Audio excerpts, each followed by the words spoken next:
Yeah, HubSpot is the most expensive, but it works the absolute best, in my opinion. I mean, it's just so simple and quality, and it integrates with everything. Call track metrics, Google Ads, Facebook. It does so well. Yeah.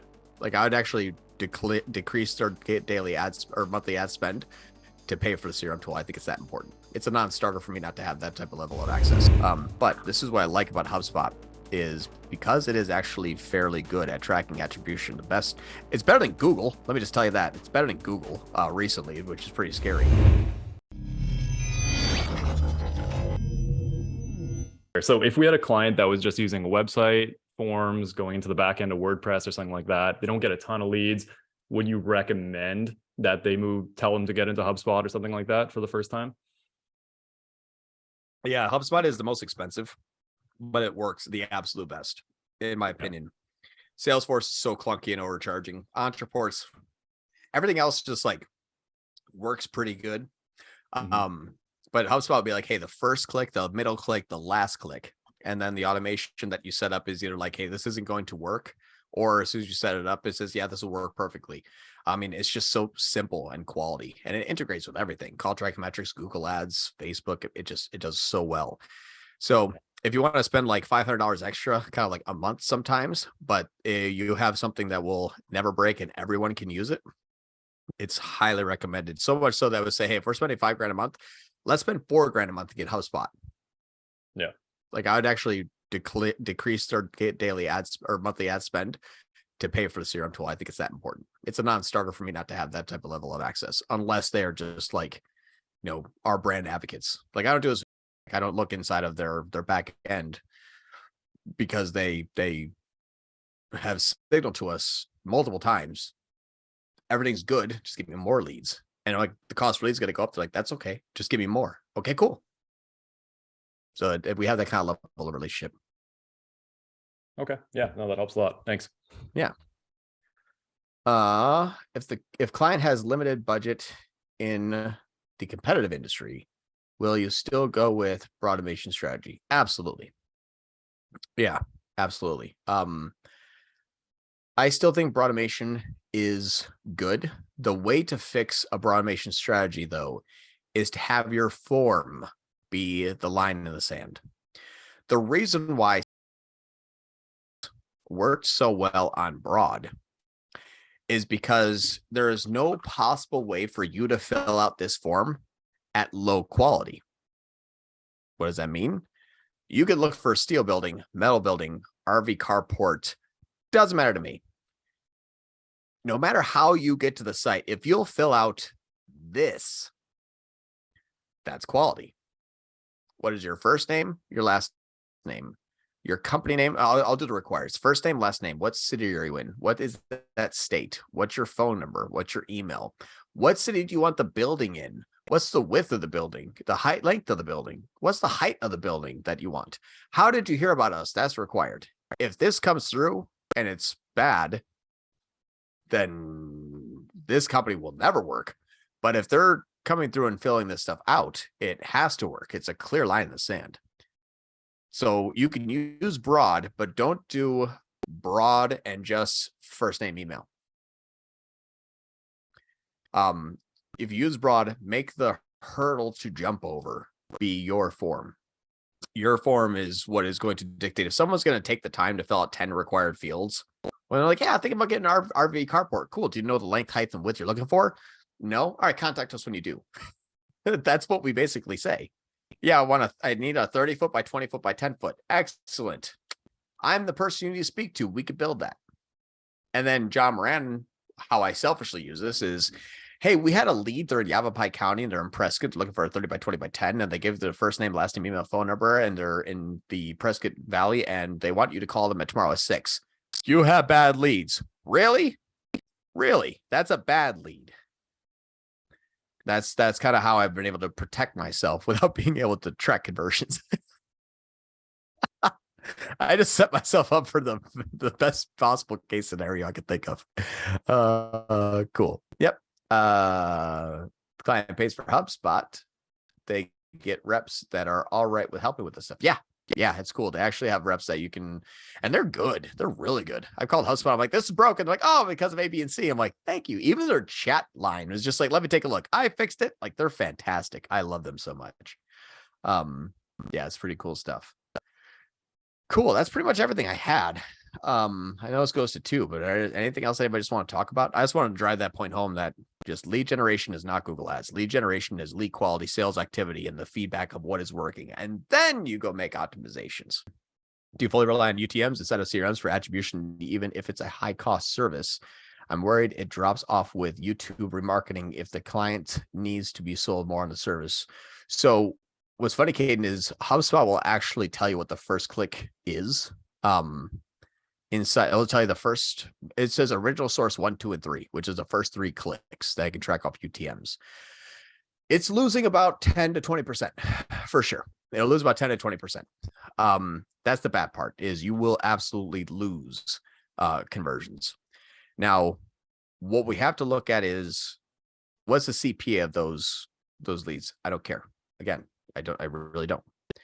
Because if I pay $100 a click or $10 a click, I need to know what's the quality of them, and then I will bid accordingly.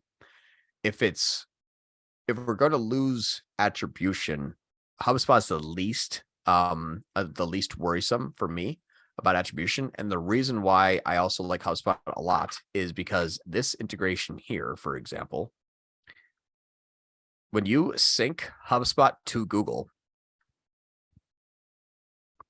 it produces this on its own. So it hops into your Google Ads and drops that. That's the UTM parameters that HubSpot created.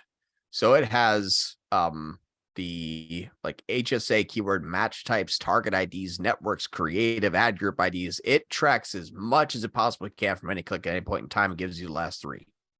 So it does pretty good. And if that user comes back and uses the same email address, it'll string along a user that was 19 months old and go bing.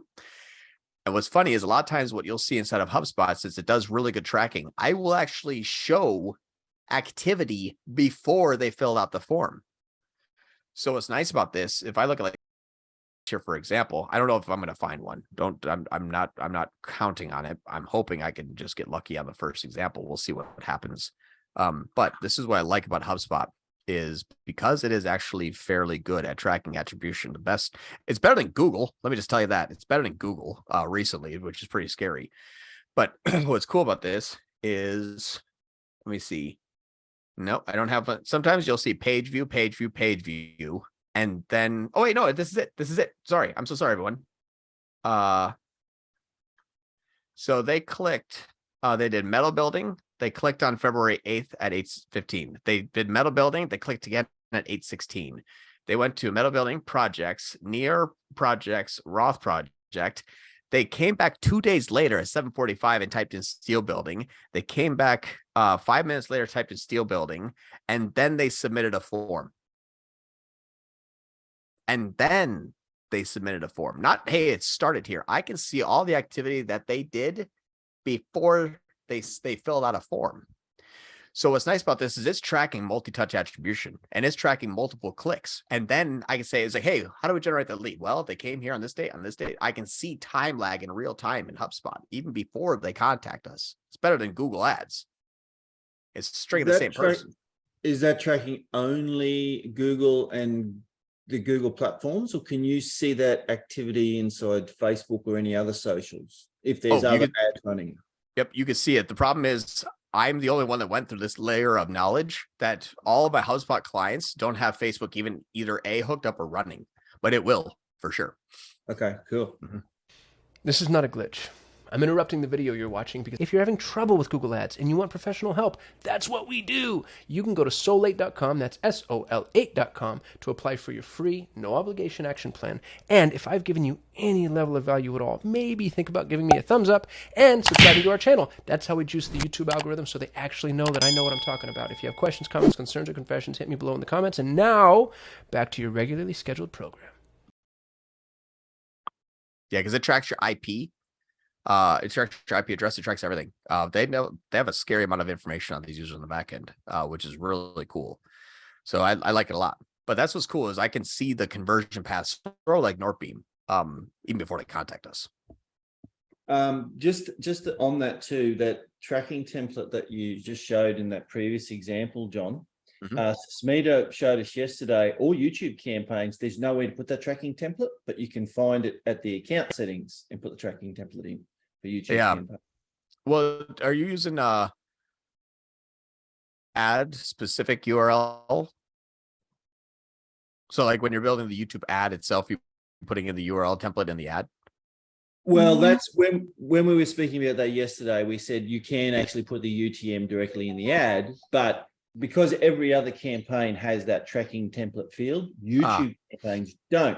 But if you go into the settings at the account level, you'll see the tracking template field. You can actually add it in there. So Smita brought it up yesterday. It's a good little find, actually. You remember Smita used to be called parallel tracking? Yeah. Yeah. It used to be called parallel tracking. It's like, all right, fine. We're just going to send this along with that visitor. So you're going to get pinged twice. This one's going to count. Yeah, it's stupid. I don't know why they did it that way. But yeah, it's really wonky. I usually just stick the UTMs right in the ad itself. Just because I'm lazy. But Suspita is probably, that's a much better way to do it. Okay, let me send this.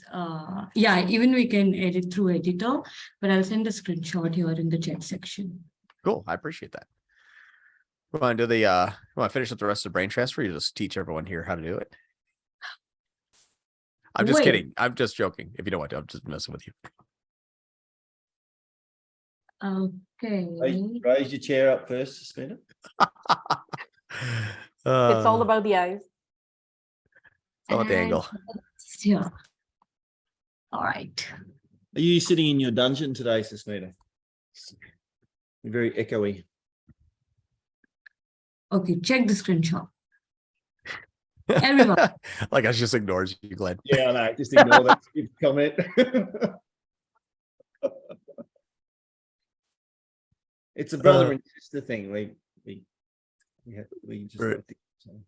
All right. Got it. All campaigns, campaign settings, tracking template. Sweet. Yeah, I was just saying, I was chatting with Caden and Andrew. I'm going to do an SOP to make sure all the specialists go through every single campaign to make sure those UTM, that tracking template is in every campaign. Settings. Yeah, campaign settings. Yeah. Scroll to the right. Scroll right. Scroll right. I was going to see if I have that column. Drag it there. It should be. There is tracking template. Yeah. I can't make it any wider. Hold on. No, it doesn't go any wider. Whoa, there we go. How smart did you, Google? There it is. So that plugs into every single campaign default from HubSpot. So pretty cool stuff.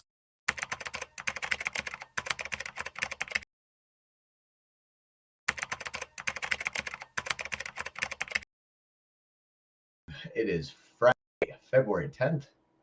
Yeah, February 10th. All right, cool. Hope everyone's doing good, and we are going to kind of dive right into some things. I think this is going to be a really good episode because we're actually going to change gears a bit. A lot of our internal meetings that we have kind of sparks